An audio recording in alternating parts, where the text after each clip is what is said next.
السلام عليكم ورحمة الله وبركاته إن شاء الله زاريم ድንቅና አስተማሪ በሆነ ታሪክ ተመልሰናል።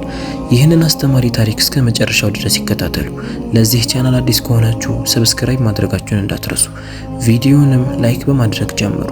አሰላሙ አለይኩም ወራህመቱላህ። ሰሞኑ በአላህ ፍቃድ በተወሰነ መልኩም እየተንቀሳቀስን እንደሆነ ታውቃላችሁ። ለስጦታ የሚሆኑ የሚያማምሩ ፓኬጆችን በማዘጋጀት ጀለቢያዎች፣ ሽቶዎች፣ ሰዓቶች፣ ጫማዎች ብቻ ለስጦታ የሚሆኑ እቃዎችን ትዕዛዝ እየተቀበልን በማድረስ ላይ እንገኛለን። ሀገር ውጭ ሆናችሁ ሀገር ውስጥ ላለ ሰው ማንኛውንም እቃ በሂላል በኩል በማዘዝ ወደምትፈልጉበት ቦታ ልናደርስላችሁ ወስነናል።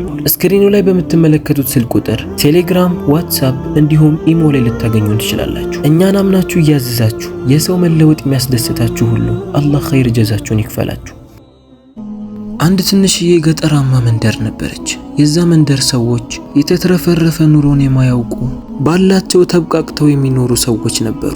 በዛ መንደር ውስጥም አንድ አምር የተባለ ልጅ ነበር። አምር እንደ ማንኛውም ሰው ከእናትና አባቱ ጋር በደስታ ይኖር ነበር። ነገር ግን ከተወሰኑ ጊዜያት በኋላ እናቱ በድንገተኛ ህመም እየተሰቃየች ትቆይና ትሞትበታለች። እናቱ ከሞተች ብዙም ሳይርቅ ነበር አባቱንም ያጣው። በዚህም አምር በጣም ይጎዳል። አምር በአባቱ በኩልም አንድ አጎት ነበረው። ይህ አጎት ስሙ ሐሺም ይባላል።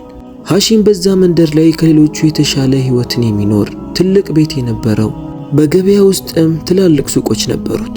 አምርን ወደ ራሱ አስጠግቶ ሊያኖረው ወሰነ። ነገር ግን አዝኖለት ወይም ደግሞ ሊረዳው አስቦ አልነበረም። ያለ ምንም ደሞዝ እንደ ሰራተኛ ያሰራው ነበር። ሐሺም ፋጢማ የተባለች ሚስት ነበረችው። ፋጢማም እንደዛው በጣም ክፉና መጥፎ ሴት ነበረች። በትንሽ ጥፋት አምር ላይ ትጮህበታለች፣ ትቆጣዋለች።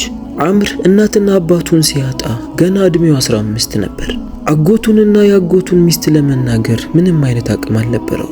ቀን በጎችን ካሰማራ በኋላ ነበር ማታ ወደ ቤት የሚገባው። ምግብም ቢሆን ካጎቱና ከሚስቱ የተረፈን እንጂ ሌላ አይሰጠውም። አምርም በዚህ ቤተሰቦቹን ከማጣቱን ባሻገር የአጎቱና የሚስቱ ክፋት ስነ ልቦናውን እየጎዳው ይመጣል። የገዛ የአባቱ ወንድም ይሄን ያህል ሲጨክንበት ሲመለከት አጎት የተባለን ነገር፣ አክስት የተባለን ነገር እየጠላ ይመጣል። በሱ እኩያ ያሉ ልጆች ከቤተሰቦቻቸው ጋር እየተጫወቱና እየተደሰቱ ሲመለከት ከልቡ ያለቅስ ነበር። አንድ ቀንም ሐሺም ቤቱ ላይ እንግዳ ይመጣና አምር ሻሂ ይዞ ወደ እንግዳው ጋር እንዲሄድ ያዘዋል። አምር ከረሃብ ብዛት እጆቹ እየተንቀጠቀጠ ነበር። ሳያስበውም ቤቱ ላይ በተነጠፈ ምንጣፍ ላይ ሻሂው ይደፋበታል። አምርም በጣም ደነገጠ። የሚከተለውን ነገር ያውቃል። ሐሺምና ሚስቱ ሰበብን ነበርና የሚፈልጉት ይጮሁበትና ይመቱት ጀመር። ድሮም ከየቲም ጥሩ ነገር መች ይጠበቃልና በማለት የልጁን ልብ ስብር የሚያደርግ ነገር ፋጢማ ትናገረው ጀመር። አምርም ከምቱ በላይ ንግግሩ ነበር ልቡን በጣም የሰበረው። ተንሰቅስቆ ማልቀስ ጀመረ። ተነስ እያሉ ቢመቱት እንኳን የገዛ አካሉ ካደው። እያለቀሰ ከነበረበት ቦታ መነሳት አቃተው።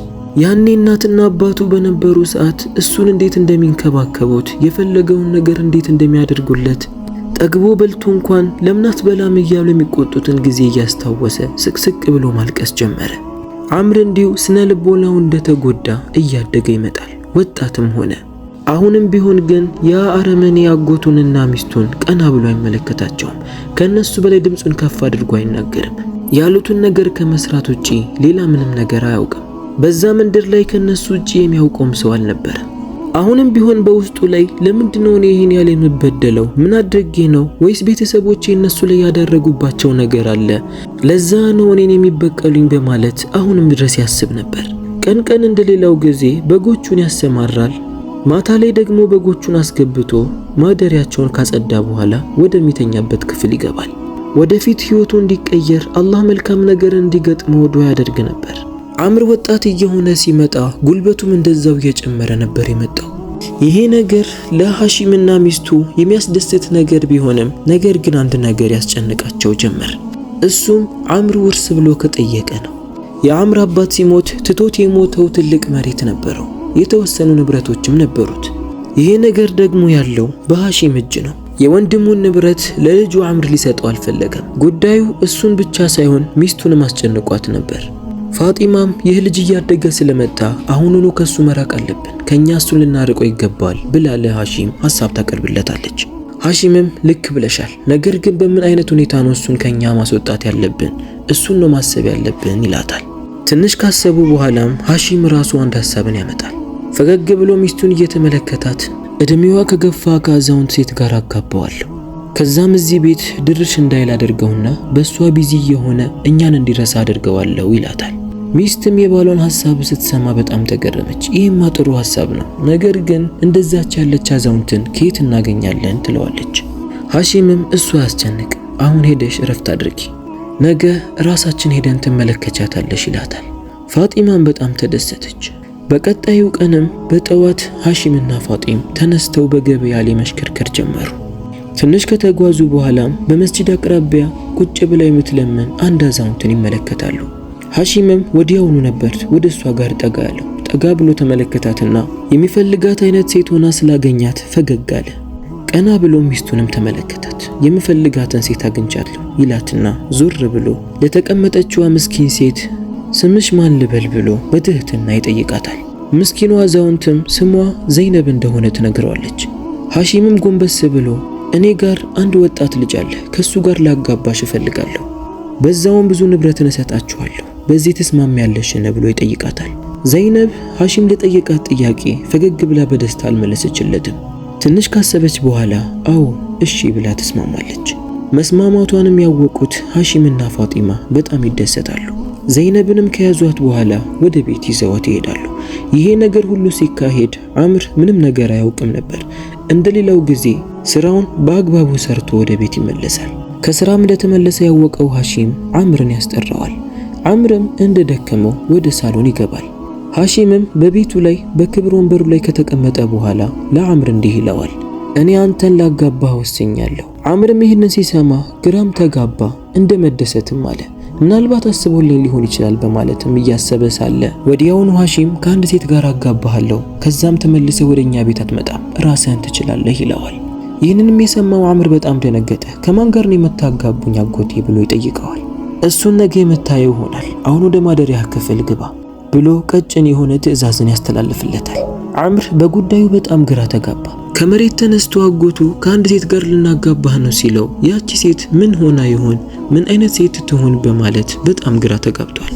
በቀጣዩ ቀንም ሐሺም አምርን ይዞ ወደ ዘይነብ ጋር ይሄዳል። አምርም ወደ ውስጥ ገብቶ ሚስትህ የተባለችውን ሴት ሲመለከት በጣም ደነገጠ። ለዘይነብ ምንም ሳይላት ወደ አጎቱ ነበር የዞረው። አጎቴ ሆይ እውነትህን ነው ከሷ ጋር እንድታጋባኝ ወሰንከው? እያት እስቲ ከኔ እኮ በእድሜ በጣም ከፍ ትላለች። እንዴት ነው ከሷ ጋር የምጋባው? ህይወቴን ከሷ ጋር እንዴት ነው የማሳልፈው ብሎ አጎቱን ይጠይቀዋል። አጎቱን በንቀት ጭራሽ እኔ ላንተ ባሰብኩልህ፣ ህይወትህን ቀይር፣ ከሰው እኩል አግብተህ እኩል ሁን ብዬ ባሰብኩልህ እንዴት እንዲህ ትላለህ? ግዴታ ነው እሷን ታገባለህ ብያለሁ፣ ታገባለህ ይለዋል። ወዲያውኑም ኒካሁን የሚያስሩ ሽማግሌዎችንም ይጠራል። በኒካሁ ላይም የመንደሩ የተወሰኑ ሰዎችንም ይጠራል። ሐሺም ለአምር ኒካህ ለማሰር ጊዜ አልፈጀበትም ነበር። የመንደሩ ሰዎችም ይህንን ወጣ ያለ ነገር ሲመለከቱ በጣም ተገረሙ። አንዳንድ ሰዎች በማሾፍ ድምጻቸውን ከፍ አድርገው እየሳቁ አምር ምን አይነት ሞኝ ሰው ነው፣ እንዴት ይህችን አሮጊት ያገባል እያሉ አምር ላይ ማሾፍ ጀመሩ። የአምር ልብ ብቻ ሳይሆን የምስኪኗ አዛውንት ዘይነብ ልብም ጭምር ነበር የተሰበረው። ነገር ግን እሷ ምንም ሳትሸማቀቅ ቁጭ ብላለች። አምር ነበር አንገቱን ደፍቶ ቁጭ ያለው። አምር አዛውንቷን ፈቅዶና ወዶ እንዳገባ ለሁሉም ሰው ሐሺም ካስመሰከረ በኋላ ሰዎች ዘንድ መልካም ሆኖ እየታየና እያስመሰለ እኔ ጋር አምር ብዙ ጊዜ አሳልፏል። እሱ አግብቶ ሲወጣ በባዶ አልሸኛውም፣ እቤትን ሰርቼለታለሁ፣ የተወሰኑ ንብረቶችንም እሰጠዋለሁ ብሎ በሰዎች ፊት ይናገራል።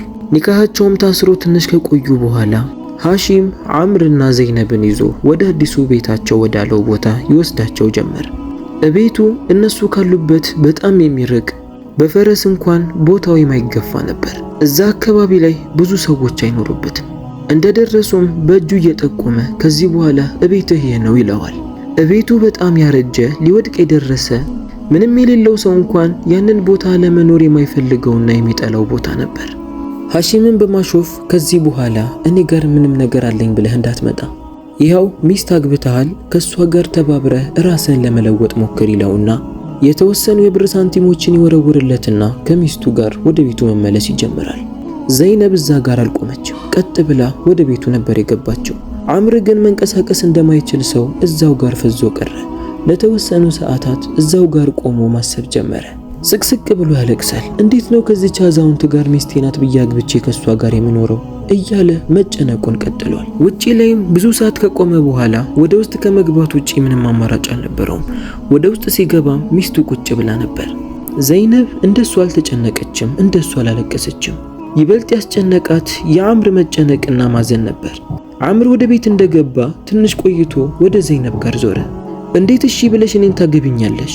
የኔን ህይወት እኮ ነው እያበላሸሽ ያለሽው። አምርን ታገቢዋለሽ ሲልሽ ለምን እምቢ አላልሽውም? ለምን እሺ ትይዋለሽ? እስካሁን በህይወቴ ላይ የተጨነቅኩትና የተቀጣሁት አይበቃኝምና ነው እያለ መጮህና ማልቀስ ጀመረ። ዘይነብም ወዲያውኑ ከተቀመጠችበት ተነስታ ለስለስ ያሉ ቃላቶችን እየተጠቀመች አምርን ለማረጋጋት መሞከር ጀመረች። አምርም ቆሞ መጮህና መናደዱ ድካም እንጂ ምንም እንደማይጨምርለት ሲያውቅ ቁጭ ብሎ ማልቀስ ጀመረ። ዘይነብን ቀና ብሎ እንኳን ሊመለከታት አልፈለገም። ዘይነብ ግን ቁጭ ልትል አልፈለገችም። ተነስታ እቤቱን ማጽዳት ጀመረች። እቤቱ ሰው ከገባበት ስለቆየ በጣም ቆሽሿል። ተነስታ ባገኘችው ነገር ታጸዳዳው ጀመር። እቤቱንም ካጸዳች በኋላ እሳትን አቀጣጠለችና ውሃን ትጥዳለች። ሐሺም ሲሄድ የተወሰኑ አትክልቶችን ጥሎላቸው ነበር የሄደው። እነሱንም አነሳስታ መስራት ጀመረች። ሰርታ ከጨረሰችም በኋላ አምር ፊት ለፊት ቁጭ ትልና እንደ ራብህ አውቃለሁ፣ ብዙ አትጨነቅ፣ አላህ ያመጣብህን ውሳኔ ወደህ ተቀበል፣ ምናልባት መጨረሻው ያማረ ሊሆን ይችላል። አሁን የሰራሁልህን ምግብ ብላ ብላ ታቀርብለታለች። አምር በንዴት ውስጥ ስለነበር ሊበላ አልፈለገም። ነገር ግን ሆዱ በጣም ተርቦ ስለነበር የምግቡንም ሽታ እያገኘ ሊተወው አልቻለም። ያቀረበችለትን ምግብ መብላት ጀመረ። ምግቡ በጣም ጣፋጭ ነበር። እንዲህ ያለ ምግብ ከነ ሐሺም ጋር እንኳን እየኖረ ተሰጥቶት አያውቅም። ለመጀመሪያ ጊዜ ጠግቦ ይበላል። አምር በተወሰነ መልኩ ልቡ እየተረጋጋ መጣ። አዛውንት ናት፣ እሷን አግብቼ መኖር አልፈልግም ብሎ የናቃት ዘይነብ የምታሳየው ባህሪ፣ የምታደርገው ተግባር ልቡን እየገዛው ይመጣል። ዘይነብ ላይ ምንም አይነት ማዘን፣ ምንም አይነት መከፋት አይታይባትም። አምር ቀኑን ሙሉ በጭንቀቱ ሲዋለል ስለነበረ በጣም ደክሞታል። ከዚህ በላይ መቀመጥ አልቻለም። ወዲያውኑ ለመተኛት ይወስናል። ገና ጀርባውን መሬት ላይ እንዳሳረፈ ነበር እንቅልፍ ይዞት የሄደው። ጠዋት ላይም ሲነቃ ያየውን ነገር ማመን አቃተው። እቤቱ በደንብ ፏ ብሎ ተጸድቷል። ዘይነብ በጊዜ ተነስታ ለሷና ለሱ የሚሆን ቁርስንም ሰርታ ነበር። ከዚህ በፊት እንቅልፉን ጠግቦ ተኝቶ አያውቅም። ሲነሳ የሚጠብቀው የተከማቸ ስራ እንጂ የሚጣፍጥ ምግብ አልነበረም። አምር የሚያየው ነገር ሁሉ እያስገረመው መጣ። ምናልባት ዘይነብ እንዳለችው አላህ ይህንን ያደረገለትና የወሰነለት ለመልካም ነገር ቢሆንስ እያለ ማሰብ ጀመረ። ከዘይነብ ጋርም ቁጭ ብሎ የሰራችውን ምግብ መመገብ ጀመረ። በመሃልም አምር የሰራሽው ምግብ በጣም ይጣፍጣል፣ ከዚህ በፊት ምን አይነት ስራ ነበር የምትሰሪው? እስቲ ስለ ህይወትሽ አጫውቺኝ ብሎ ይጠይቃታል። ዘይነብን ፈገግትልና እሱ ይደርሳል፣ አሁን ካልጠገብክ ምግብን ልጨምርልህ ትለውና ምግብን ትጨምርለታለች። አምርም በልቶና ጠጥቶ ከጠገበና ከጨረሰ በኋላ ዘይነብ በጉያዋ ውስጥ ደብቃ የያዘችው የተጠቀለለ ጨርቅ ነበር። እሱንም ፈታችው። ስትፈታው በውስጡ ላይ ትንሽዬ ወርቅ ቁራጭ ነበር። ለአምርም ሰጠችው። ይህንን ይዘህ ወደ ገበያ ውጣ፣ የእጅ ስራን ለመስራት የሚያስፈልጉ ግብአቶችን ገዝተህና ብላ የሚገዛውን ነገር በዝርዝር ትነግረዋለች። አምር እጁ ላይ ወርቅን ሲመለከት በጣም ተገረመ። ይህንን ወርቅ ከየት ነው ያመጣሽው ብሎ ይጠይቃታል። ዘይነብም እሱን በሰፊው የሚነግርህ ይሆናል፣ ወደፊትም በራስ የምትደርስበት ነገር ነው። አሁን እዚህ ቁጭ ብለን መተከዝ ምንም አይነት ፋይዳን አያመጣልንም ትለዋለች። አምርም በመገረም ያንን ወርቅ ይዞ ይወጣል። ወደ ገበያም ወጥቶ ሚስቱ የነገረችውን የእጅ ስራ ለመስራት የሚያስፈልጉ ግብአቶችን መገዛዛት ይጀምራል። ወደ ቤትም ይዟቸው ይመጣል። ሙያ ላለው ሰው ስራን ለመጀመር በጣም አመቺና ብዙ ነበር። ዘይነብም በሽመና ስራ እንዴት ምንጣፎች፣ ልብሶች እንደሚሰሩ ከአምር ጋር ቁጭ ብላ ለአምር እያሳየችው እያስተማረችው ትመጣለች። አምር ስራውን ለመልመድ ዘይነብ ያለችውን ነገር ለመያዝ ምንም ጊዜ አልፈጀበትም። ከድሮም በስራ ስላደገ ለሱ ይህንን ለመያዝ ቀላል ነበር። የዘይነብ ሐሳብ ምንጣፎችን መስራት ነበር። የሚያማምሩ ምንጣፎችን ሰርታ ወደ ገበያ በማውጣት ለሰዎች መሸጥና ደንበኛን መሰብሰብ ነበር። የመጀመሪያ ምንጣፋቸውንም ለመስራት ቁጭ ብለው መተባበር ጀመሩ። የመጀመሪያቸውን ገበያ ላይ ከሚሸጠው ከሰዎች ለየት ማድረግና ማሳመር ስላለባቸው ተጠንቅቀውና ጊዜን ወስደው አሳምረው ነበር ሲሰሩ የነበረው። በስተመጨረሻም አንድ የምታምር ትንሽዬ ምንጣፍን መስራት ይችላሉ። ዘይነብም ምንጣፉን ሰርተው እንደጨረሱ ወዲያውኑ ለአምር እየሰጠችው ይህንን ይዘህ ወደ ገበያ ውጣ፣ ምንጣፍ ወደሚሸጥበትም ሰፈር ሄደ ይህንን ምንጣፍ መግዛት ለሚፈልግ ብለህ አሳያቸው፣ እየዞርክ ለባለ ሱቆች ማሳያቸው። ለሁሉም ካሳየህ በኋላ በስተመጨረሻ መግዛት ለሚፈልግ ሰው ትሰጣለህ ካለችው በኋላ አምር ምንጣፉን ይዞ ምንጣፍ ወደሚሸጥበት ቦታ ይደርሳል። አይደለም ምንጣፍ ገዢዎች ምንጣፍ የሚሸጡት እንኳን አምር የያዘውን ምንጣፍ ሲመለከቱ በጣም ተገረሙ። እነሱ ከሚይዙትና ከሚያስመጡት በጣም ያማረ በእጅ የተሰራ መሆኑ ደግሞ ይበልጥ ውበትን የሰጠው መሆኑ በጣም አስገርሟቸዋል። ለተወሰኑ ሰዎች ካሳየ በኋላ አምር ምንጣፉን ለመሸጥ ምንም ጊዜ አልፈጀበትም ነበር። ካወጡት ወጪ አንፃር ይህን ያህል ትርፍ ያለው ባይሆንም ነገር ግን ምንጣፉን ሰዎች ስለወደዱለትና ስለገዙት አምር በጣም ተደስቶ ነበር። ያለምንም ልፋት እቅዳቸው ስለተሳካላቸው በጣም ተደሰተ። አላህንም አመሰገነ። የተሰጠውን ገንዘብ ወደ ቤት ይዞት አልተመለሰም። እዛው ገበያ ውስጥ ምንጣፎቹን ለመስራት የሚያስፈልጉ ግብአቶችን ጨማምሮ ይገዛበታል። ወደ ቤትም ደርሶ ለሚስቱ እስኪነግራት ድረስ በጣም ጨንቆታል። ወደ ቤትም ግብአቶቹን ገዝቶ ይመለሳል። በፈገግታም ተሞልቶ ለሚስቱ የሰሩት ምንጣፍ ምን ያህል ሰዎች እንደወደዱት በምን ያህል ገንዘብ እንደሸጠውም ይነግራታል። ሚስቱም የአምርን መደሰት ስትመለከት በጣም ተደሰተች። ስለዚህ የእጅ ስራው አዋጪ ስለሆነ በደንብ ሊሰሩበት ይወስናሉ።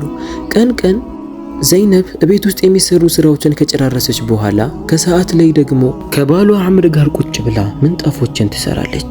ሰርተው የጨረሱትን ምንጣፍ በቀጣዩ ቀን አምር ወደ ገበያ ይዞት ይወጣል። የሚገርመው ነገር እዛ ገበያ ላይ ሌላ ምንጣፎች ተሰርተው የሚመጡት ከሌላ ቦታ ነበር። አምር ግን በራሱ ከሚስቱ ጋር እንደሰራ ሲነግራቸው ሁሉም በደስታ ነበር የተቀበሉት። ምንጣፉን በሰዎች ዘንድ በጣም ተቀባይነት እያገኘ ይመጣል።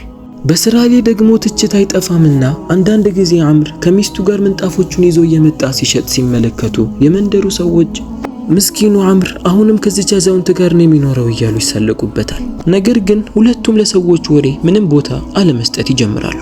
ከቆይታ በኋላ አምር ትንሽዬ ሱቅን ይከፍታል። የተሰሩ ምንጣፎችንም እዛ ደርድሮ መሸጥ ይጀምራል።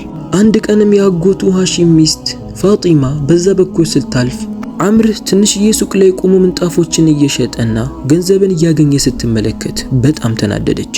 ምናልባት ተቀጥሮ እየሰራ ይሆናል በማለት የመንደሩ ሰዎችንም ስትጠይቅ የራሱ መሆኑን ስታውቅ ጭራሽ ንዴቷ ይጨምራል። ገበያ ላይ ልትገዛ የነበረውን ዕቃ ትታ ወደ ባሏ ጋር ትመለሳለች። ዛሬ ያየሁትን ነገር ማመን አትችልም። አምርን ከምን አይነት ሰው ጋር ነው ያጋባኸው? እሱ እኮ በገበያ ላይ ሱቅን ከፍቶ ምንጣፎችን እየሸጠ ነው። ሰዎች ደግሞ ምንጣፉን እንዴት እንደሚወዱለት ብታይ እያለች አምር ያለበትን ሁኔታ ለሃሺም ትነግሯለች። ሃሺምም ይህንን ሲሰማ በጣም ይናደዳል።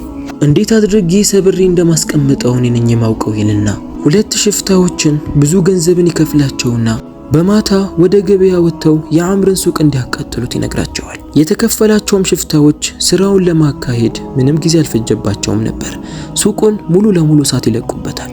በቀጣዩ ቀንም አምር ሀገር ሰላም ብሎ ወደ ገበያ ሲወጣ ሱቁ ሙሉ ለሙሉ ነዶ ምንጣፎቹ ሙሉ ለሙሉ ተቃጥለው ስራ የሚሰራባቸው ግብአቶች ሙሉ ለሙሉ ተቃጥለው ሲመለከት ያየውን ነገር ማመን አቃተው። ተንበርክኮ ማልቀስ ጀመረ። ጌታዬ ሆይ ለምን ይሄ ሁሉ በደል በኔ ላይ? ትንሽዬ ለውጥን ባይ ማን ነው በኔ የሚቀናው? ይሄ ሁሉ በደል ለምን በኔ ምስኪኑ ባሪያው ላይ እያለ ማልቀሱን ቀጠለ። ዘይነብን ብትሆን ባየችው ነገር በጣም ተናዳለች። ነገር ግን ባሏን ማሳበርና ትዕግስት እንዲያደርግ ማድረግ ያለባት እሷ ብቻ ስለነበረች እባክህ እያለች ታባበለውና ሰብር እንዲያደርግ ትነግረው ጀመር። የመንደሩ ሰዎችም እነሱን ከበው ይህንን ያደረገው ማን ነው? እሳት ተነስቶ ነው እንዳንል የሌላ ሰው ሱቅ አልተቃጠለም እያሉ ሰዎች በመላምት የሚጠረጥሩትን ሰው መናገር ይጀምራሉ። ሃሺም ከሩቅ ሆኖ ይህንን እየተመለከተ ነበር። ሰዎች እሱን እንዳይጠረጥሩት በማሰብ ወደ እነሱ ጋር ጠጋ ይልና ድምፁን ከፍ አድርጎ እንዲህ ይላል። የአምር ሱቅ በመቃጠሉ አዝኛለሁ፣ ነገር ግን አንድ ነገር ውስጥ ላይ እየተመላለሰ ነው። አምር ከተወሰኑ ወራት በፊት እሱን የምናውቀው ምንም የሌለው ድሃ ሆኖ ነው። ይህንን ደግሞ ማንም ሰው ያውቃል። ስለዚህ አሁን ከመሬት ተነስቶ ሱቅን ከፍቶ በአንዴ ገንዘብን እያገኘ ሲመጣ መጠራጠር አለብን። ይህንን ስናገር ግን ይቅርታ አድርጉልኝ፣ እሱን ጠልቼው አይደለም። ምናልባት የሰው ሐቅን ዘርፈው ከሆነ አላህ የላከባቸው እሳት ሊሆን ይችላል። ሊያጋልጣቸው ፈልጉ። አላህ ይበልጥ ያውቃል። እኔ የሚመስለኝ ግን እንደዛ ነው ይላል። አምርም ይህንን ሲሰማ በጣም ደነገጠ። ተነስቶም እንዴት እንዲህ ትላለህ? ስለኔ የምታውቀው ነገር የለም። ይሄ ሁሉ ንብረት የመጣው ሚስቴ በሰጠችኝ ትንሽዬ ወርቅ ነው። በዛ ወርቅ ተነስተን ነው ሱቁንም መክፈት የቻልነው። በእጃችን ነው ምንጣፎቹንም እየሰራን እየሸጥን ያለነው። ከመሬት ተነስተ ሰውን መጠርጠር የለብህም እያለ እሱም ድምፁን ከፍ አድርጎ መናገር ይጀምራል። ቦታው ላይ የነበሩ ሰዎችም አንዳንዶቹ ሃሺምን ደግፈው አው ማን ያውቃል ይህንን ንብረት ከየት አምጥቶ ነው? እሷስ ብትሆን ይህንን ወርቅ ከየት አምጥታ ነው እያሉ መጠራጠር ይጀምራሉ። አንዳንድ ሰዎች ደግሞ ከአምር ጎን በመቆም ለነሱ መከራከር ይጀምራሉ። በመሃላቸውም አንድ ሰው ይመጣና ይህንን ጉዳይ እኛ መፍታት የለብንም ዳኛው ጋር ነው ይዘናቸው የምንሄደው ይልና አምርና ሚስቱን ዘይነብ ወደ ዳኛው ጋር ይዟቸው ይሄዳል። ይህንን የተመለከተውም ሐሺም በጣም ደስተኛ ሆነ። ምክንያቱም ዳኛው ጋር ከሄደ የሰው ንብረትን ዘርፋቸዋል ከተባሉ ጭራሽ ይታሰራሉ። አምር ግን ድምፁን ከፍ አድርጎ እባክህ ተወኝ፣ እኔ ምንም የሰረኩት ነገር የለም፣ የሰው ንብረትን ምንም አልነካንም፣ በራሳችን የተለወጥ ነው፣ እባካችሁ እያለ መጮህ ጀመረ። የያዘው ሰው ግን ማስረጃም ካለ ዳኛው ፊት ትናገራለህ፣ እዚህ ጋር መጮህና መናገርህ ልፋት እንጂ ሌላ ምንም አያመጣልህም ብሎ ዳኛው ፊት ይዞት ይሄዳል። ዳኛው ፊት ለፊት ሐሺምና አምር ቆመዋል። ሐሺም መጀመሪያ እንደተናገረው በውሸት አምር ላይ እየመሰከረበት ነበር። አምር የሱ ተራ ደርሶ እስኪናገር ድረስ በጣም ጨንቆት ነበር። በመሃልም አምር ከመናገሩ በፊት ሚስቱ ዘይነብ ወደ ውስጥ ትገባለች። ወደ ውስጥ እንደገባችም የተመለከተው ዳኛ ከተቀመጠበት ይነሳል። እንኳን ደህና መጣሽ ዘይነብ ብሎ አቀባበል ያደርግላታል። ዳኛው ለአንዲት አዛውንት ከተቀመጠበት ተነስቶ አቀባበል ሲያደርግላት ሲመለከቱ እዛ ጋር የነበሩ ሰዎች ሁሉ በጣም ተገረሙ። ዳኛውም ቀጥሎ ይህች ሴት ማለት እኮ አላህ ይዘንለትና የተከበረው የነጋዴው ሐምዳን ልጅ እኮ ናት ብሎ ስለሷ ያስተዋወቀ መናገር ጀመረ።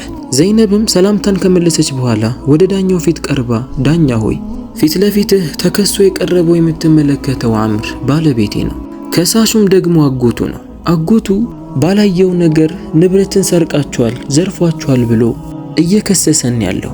ለአምር ንብረቱን የሰጠሁት እኔ ነኝ። እኔ ደግሞ ንብረት አለኝ፣ እንደማል ዘርፍ አንተ ታውቃለህ።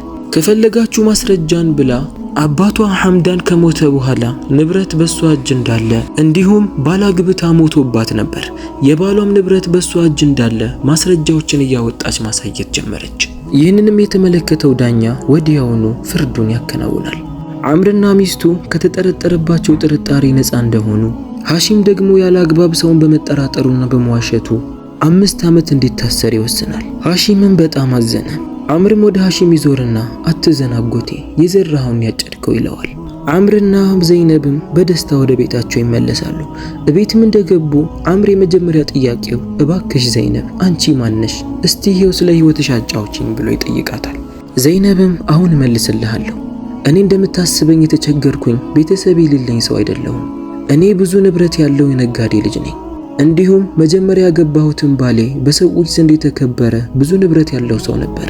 ሁለቱንም የአላህ ውሳኔ ሆኖ አጣኋቸው። ባሌ ምንም አይነት ቤተሰብ ስላልነበረው ሙሉ ንብረቱ የዞረው ወደ እኔ ነበር። ከአባቴም የደረሰኝ የራሴ ድርሻ ነበር። ይህንን ያወቁ ብዙ ሰዎች እኔን ለማግባት ይጠይቁኝ ነበር። ነገር ግን ሁላቸውም እኔን ፈልገው ሳይሆን ንብረቱን ፈልገው እንደሆነ ስላወቅኩኝ አንዳቸውንም እሺ ብዬ አልተቀበልኩም። ይህን ሁሉ ንብረት ይዤ ደግሞ ብቻዬን መኖርም እንደሌለብኝ ያውቃለሁ። ስለዚህ ከምኖርበት መንደር ወጥቼ ወደ እናንተ መንደር መጣሁ። እዚህም መጥቼ የተትረፈረፈ ኑሮን መኖር አልፈለኩም። ንብረቴን ደብቄ እንደተቸገረ ሰው እየኖርኩኝ ሰዎችን ማጥናት፣ በስራው ላይ ብርቱ የሆነን ወንድን መፈለግ ጀመርኩ። ወላሂ የአላህ ነገር ሆኖ እኔም ብዙ አልለፋሁም ነበር። አጎትህና ሚስቱ እኔ ጋር መጥተው አንድ ወጣት አለ ከሱ ጋር ልናጋባሽ እንፈልጋለን ሲሉኝ ምናልባት አላህ ለኔ ያስቀመጠው ሰው ሊሆን ይችላል፣ ካልሆነ መተዋለሁ በማለት እሺ በማለት ተስማማሁ። ያኔ አንተን ሳገባ ንብረት እንዳለኝ ነግሬህ ቢሆን ኖሮ አሁን እዚህ ደረጃ ላይ ባልደረስን፣ አንተም ቁጭ ብለህ ስራን መስራት አልፈልግም ብለህ የእጅ ሙያን ባልቻልክ፣ ከሰዎች ጋር ይሄን ያህል ባልተግባባህ ነበር። ነገር ግን አንተ ላገባው ካስቀመጥኩት መስፈርት ሰው ሁሉ የተሻልክ ሆነህ አገኘሁኝ። ስለዚህ አሁን ያለኝን ንብረት ሁሉ ባንተ ስም ባዞሮ እንኳን ምንም አይቆጨኝም ብላ በደስታ ትመልስለታለች። አምርም በደስታ ሱጁደ ሹክር ለአላህ ያደርጋል። የመንደሩ ሰዎችም እነሱ ላይ ይሰለቁባቸው የነበሩትም ሁሉም ለነርሱ ክብርና ውዴታን ይሰጣቸው ጀመር። አምርም ሚስቱ በወረሰችው ገንዘብ የእጅ ስራቸውን አጠናክረው በገበያ ላይ መስራት ጀመሩ። ትልቁንም ሱቅ ከፈቱ። ሁለቱ ለመለወጥ ጊዜ አልፈጀባቸውም ነበር። በአካባቢያቸው የሚገኙ ምስኪኖችንም መርዳት፣ ችግር ውስጥ ያሉ ሰዎችንም ባላቸው አቅም ይረዷቸው ጀመር። ሐሺም ሲታሰር ሚስቱን ጥሎ ስለታሰረ ችግር ውስጥና ረሃብ ላይ ለመውደቅ ጊዜ አልፈጀባትም ነበር። ከታሰረበትም ሲፈታ ሁለቱም መጥተው አምርንና ሚስቱን ይቅርታ ጠየቋቸው። ያኔ ቀና ብለው ሲያሰቃዩት የነበረውን አምር አሁን አንገታቸውን ደፍተው ይቅርታ ጠየቁ። አምርም የአጎቱንና የሚስቱን ይቅርታ ይቀበላቸዋል። ከዛን ጊዜ በኋላም አምር ከብልህ ሚስቱ ጋር ወንድ ልጅን ወልደው በደስታ መኖር ጀመሩ። በዳይ የሆነ አካል ምንም ያህል በዱንያ ላይ ቢዘገይ አላህ ሳይዝ ቢያቆየው መጨረሻው ግን አያምርም። ተበዳይ የሆነ አካል ግን ፈኢነ መዐል ዑስሪ ዩስራ፣ ከችግር በኋላ ምንጊዜም ደስታ አለ። አላህ ሱብሓነሁ ወተዓላ በሰማነው የምንጠቀም ያድርገን። ቪዲዮን ላይክ፣ ሼር፣ ሰብስክራይብ ማድረጋችሁን እንዳትረሱ። በሌላ ታሪክ እስከምንገናኝ ድረስ ወሰላሙ ዓለይኩም ወራህመቱላህ።